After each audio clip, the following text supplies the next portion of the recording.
Here's our final foraging scores composite where we put the union together. Now we have a couple housekeeping things to do yet before it is finished. We're going to open up our attribute table, which I have here, and we're going to add one last field. In that field, we're going to call it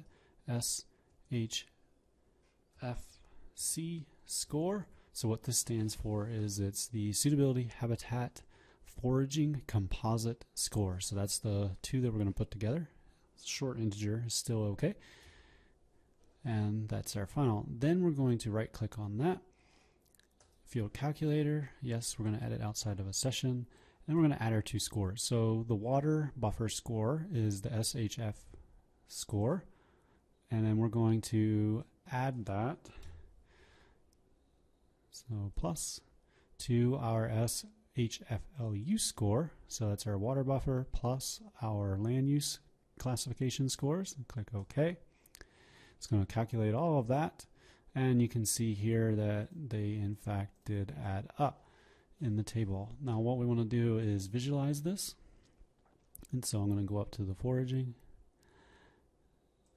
scores, open it up, and I'm going to go to symbology. Now I do know that these are numbers. You could visualize it by quantities, but I'm going to do categories, and then I'm going to go down to that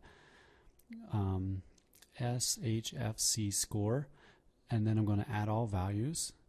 And the reason I'm doing that is I want to show you that we can take out the ones that don't have a score. So I could remove the 0, and then I could go through and classify these individually. And so I could group them and say anything that's a 1 gets say like a light green, no outline. Anything that's a 2 can get that same color, so a light green, and I could do it that way. So that's one way, and you know that shows where all the scores are.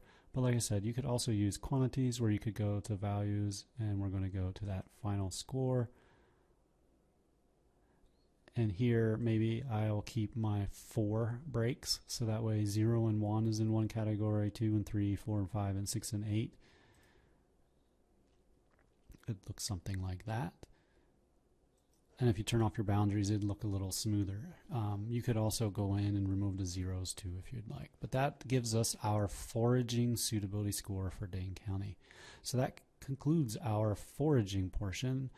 And then go ahead and move on to the next playlist will be your nesting. Thanks.